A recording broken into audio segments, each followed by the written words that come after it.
Hey everybody, it's Jason Blaha here, and I had a subscriber ask a question which I will flip in here for you guys, and he wants to know, is it possible to fully develop all three heads of the tricep with the close grip bench press? Let me put on my +5 out of weaponsmithing, do a little crafting, and let's talk about that. Alright, good question, and you know what, this sort of question could actually apply to just about any muscle group in the body that has more than one basic function. Short answer to the question, yes, it is possible. It is possible hypothetically. However, is it in practice really the best way to do it? Probably not. Probably not the easiest way to develop all three heads of a muscle like the tricep, to stick to one exercise. And it kind of begs one of the questions that always comes up with this, and this is what I would ask people. I'm someone who's big on exercise minimalism, mainly for the performance aspects of it, because I believe that focusing on a few basic exercises will allow you to develop the most proficiency, the most strength, and in turn produce the most overload on those exercises. Because your body has fewer adaptations that it needs to make, therefore it can adapt quicker so that you can make progress quicker. So I am somewhat a fan of exercise minimalism. But the question that I would ask people is there a specific reason why you only want to do the one exercise? I mean, is there some reason, something stopping you from doing two exercises? Meaning, if you knew that you could get better results by using two different exercises to actually train a muscle, is there any reason you would only do one? Like, has your family been kidnapped and ninjas or something or threatening to kill your family or your mom or someone if you perform two different exercises? Have you accepted some sort of bet where you're going to get $1 million if you only close grip bench press and do no other tricep movements? No other pressing, nothing like that? Meaning, I have to ask people, what is it they're looking for? Are they looking for a best exercise for any muscle and hope that it fully develops everything? Or, is this just kind of a morbid fascination with this?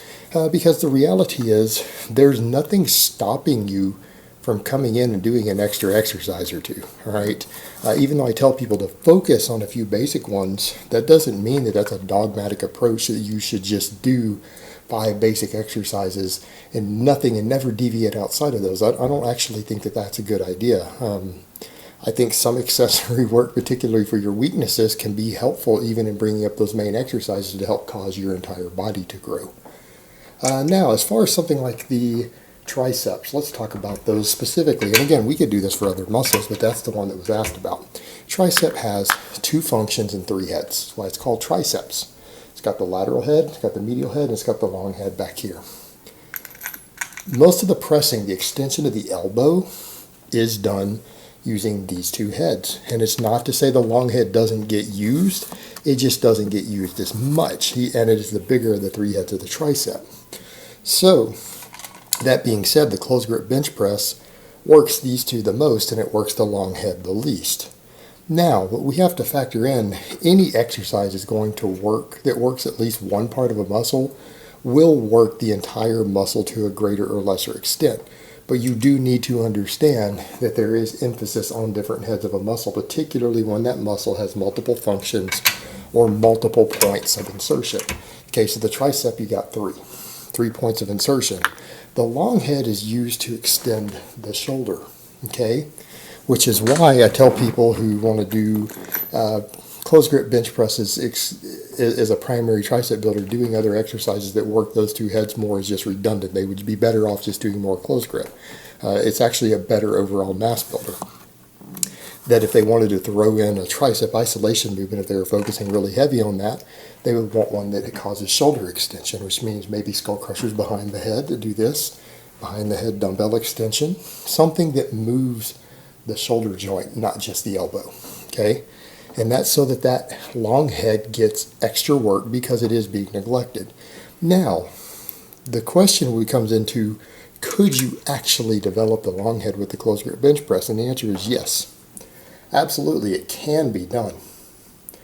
But it means that you have to do an unusual amount of volume with the closed grip bench press to do so. And that's where we run into problems with this idea. You could develop any complex muscle that actually has multiple heads, most of them. The deltoids would probably be an exception, but maybe not if you found the right exercise. But you could develop any muscle through doing enough volume and workload with an exercise that at least gives some stimulation to all the heads. And the reason is there's a finite amount of growth you can stimulate. You could train the other heads way more than they're actually going to grow from. In this case, enough closed grip bench press to where the long head and the medial head or lateral and medial head are way over pushed to the point where you stimulate sufficient growth in the long head. You could do that, and the long head would probably grow in proportion in that case. But we get to a point to where how many sets are we talking about a week? 15, 20, 30? Probably something in that range. You're probably talking about doing something upwards of 20 to 30 sets of closed grip bench press in a week to pull that off. Now, there are people who do that. But yes, probably somewhere around 20 sets, maybe up to 30. Let's say closer to 20 would probably develop the long head also. But look at the amount of work that you are putting in where you could easily cut that work in half and add an extra exercise that hits the long head more, and that would also fully develop it. You could do it with a lot less work. And that's kind of the interesting thing. Usually when we're talking about training multiple heads of a muscle, oftentimes we're talking about for performance elements. There are a lot of muscles that, given enough volume, will grow off of a single exercise. Even heads of the muscle that we don't think of as being primary movers on those will grow over time with enough volume. And it's really funny that of all the people who worry about hitting all the different angles, usually bodybuilders and usually ones who are doing the highest volumes of training, worry about hitting all the angles, but that's not actually necessary for growth when they're doing the kind of volume they're doing. Generally, hitting different angles are more important for performance than they are for actual growth. So it's a little ironic that that particular demographic obsesses the most over hitting all the different angles of a muscle when they're already doing so much volume that they could probably cut their exercise selection back and see the same amount of development. Whereas on the other hand, there are some people who maybe do a little bit too minimalist of training, only a handful of exercises for sports reasons, who probably would benefit more from hitting a couple different angles, because sometimes that will affect their sport-specific training on throwing something or pulling something or a jump or something that they do in a sport. So they actually probably could, oftentimes, some athletes I've seen could benefit from doing a wider exercise selection as far as lifts go, and many bodybuilders I know could cut their exercise selection to a half or a third because of the volume that they use and still develop the same overall proportions that they have. But again, it's a complex question in the regard of, yeah, you could use an exercise that is an inefficient lift for, say, 1/3 of a given muscle and great for the other two. And if you did enough workload and volume, it would fully develop it. But you're doing so at the expense of how much are you paying in terms of recovery ability to do that? How much is it tapping into maybe beating up your joints, beating up your connective tissue, making you deload because you're using one exercise with far more workloads and volume than you need to on certain areas for ideal growth, just so that you can bring up a weak link through kind of a radiant effect, a splashover effect. This is not the most efficient way to go about doing things. It can be done. It has been done. Would I necessarily recommend it? Probably not. Now, the interesting thing, though, is that if you're very, very selective in your choice of compound movements, you can bring up all the heads of a lot of muscles by overlapping compound movements. And that's where it gets interesting. That's where we do realize that minimalist training can work if you're very selective in your choice of exercises. What do I mean there? All right, are there any big heavy compounds that work the long head of the tricep more than the closed grip bench press? Overhead pressing. Front presses, push presses, any of that. Think about the movement involved with the shoulder.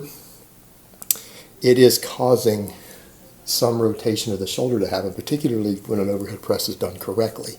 All right, you are getting that extension of the shoulder joint, and it does work the long head to a greater degree than the closed grip bench press does. Now, someone who put a lot of focus on the closed grip bench press and overhead pressing of some type, and they got sufficient volume on the two, they would probably see full development of all three heads of the tricep. So you could do it that way without adding an isolation movement, and that would be far more efficient than trying to do so using radiant effect and splashover effect from using a single exercise like the closed grip to excessive volume to do that. So again, one can actually still do what someone is trying to achieve here while remaining an exercise selection minimalist if they're careful in their selection of multiple overlapping effects of big, heavy compound movements. So again, there's a wide variety of ways that you could do this, but by that same token, you know what? I would still say that if a person really feels like the long head still needs more work, by all means, feel free to isolate it. Feel free to do a tricep extension of some type that does cause shoulder extension to happen, that does work the long head and give you that stretch reflex you're looking for in there. There's certainly nothing wrong with doing that. And while I would tell people, a lot of isolation movements they do are probably unnecessary, in many cases they're still helpful, they're still useful. And if you can do so without overtraining, if you can do so without putting excessive stress on certain tendons that cause you to have to deload sooner, and you feel like you need those isolation movements, by all means do so. Feel free to do them. Don't exclude them just based on sheer principle or dogma because you want to only do compound movements. Again, people need to remember there's a lot of philosophies and ways at looking at training, and there's no reason to be completely dogmatic about things. There's no reason to be dogmatic. And many times people do that just because. You'll see people who say, well, I want to be an exercise minimalist, and so I'm going to do the bare minimum exercises, and they end up neglecting something that they could have fixed by throwing in 3 sets once a week on some little isolation movement somewhere and been a lot more balanced, which again, being more balanced can help you prevent injury. It's not just about looking better. It can be about injury prevention, athletic performance. So there's no need to be overly dogmatic about that. And you'll see people on the other extreme who believe they need to try to hit every angle possible, and they end up doing redundancies where they do 3 different exercises that basically do the same thing. And then they're having to train their body to adapt to a slightly different movement, which can actually reduce their overall adaptation. And so both groups can tend to be so dogmatic that they actually hurt their progress. And that's something everyone needs to be aware of. Use a little bit of common sense about these things. Don't stick to ideals just for the sake of sticking to an ideal, particularly when it's going to hurt your potential progress. All right, guys, but that's really all I have to say on that today. I hope it's been informative, and I will talk to you guys next time.